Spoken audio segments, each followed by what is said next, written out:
পূর্ব সতর্কতা ছাড়াই চেনাব নদীর বাঁধ খুলে দিয়েছে ভারত। এতে তুমুল বেগে পানি পাকিস্তানের দিকে যাচ্ছে। শুষ্ক মৌসুমে পাকিস্তান অংশে নাব্যতা সংকট থাকায় প্লাবিত হওয়ার শঙ্কা ঘিরে ধরেছে নদী তীরবর্তী মানুষদের।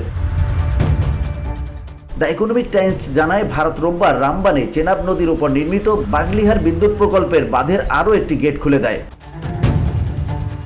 বাগলিহার জলবিদ্যুৎ প্রকল্পের বাঁধের আরও একটি গেট খুলে দেয়। এই ঘটনার আগে শনিবার বাঁধের দুটি গেট খোলা হয়েছিল। গেটগুলো সকাল 8:30 থেকে বিকেল 4:30 পর্যন্ত খোলা রাখা হয়।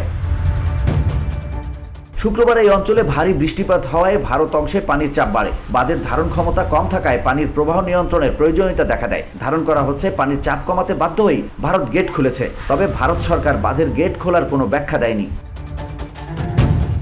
কাশ্মীরে সন্ত্রাসী হামলার জেরে সিন্ধু পানি চুক্তি স্থগিত করে ভারত। এরপর চেনাব ও ঝেলাম নদীর পানি নিয়ন্ত্রণের চেষ্টা করছে দেশটি। এমনকি সিন্ধুর পানি প্রবাহ বন্ধের কার্যকর পদক্ষেপ নেওয়ার হুমকি দিচ্ছেন ভারতের রাজনীতিবিদরা।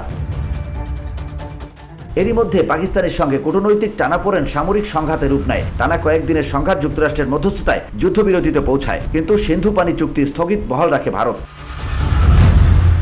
দ্য টাইমস অফ ইন্ডিয়ার প্রতিবেদনে বলা হয়েছে, যেহেতু সিন্ধু চুক্তি কার্যকর নেই, সেহেতু ভারত চেনাব নদীর পানি নিয়ন্ত্রণ করেছে, নিজেদের প্রয়োজনে আটকে রাখছে, আবার অতিরিক্ত প্রবাহ মোকাবেলায় গেট খুলে পাকিস্তানের দিকে পানি ছেড়ে দিচ্ছে। গত সপ্তাহ ধরে ভারত বেশ কয়েকবার গেট বন্ধ এবং খুলেছে। কেন্দ্রীয় সরকারের নির্দেশে রামবানের বাগলিহার বাঁধের দুটি গেট বৃহস্পতিবারও খুলে দেওয়া হয়েছিল।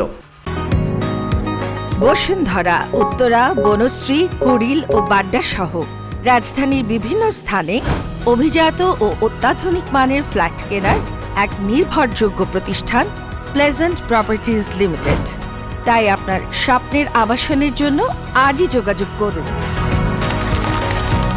Pleasant properties limited, where destiny matches eventually. ভারতের এমন আচরণ পাকিস্তানকে ভাবাচ্ছে। দেশটির সেচ ব্যবস্থা মূলত পশ্চিমের নদীগুলোর উপর নির্ভরশীল। পানি প্রবাহের সামান্য পরিবর্তন ও ফসল উৎপাদনে বড় প্রভাব ফেলতে পারে। VOD Bangla news desk.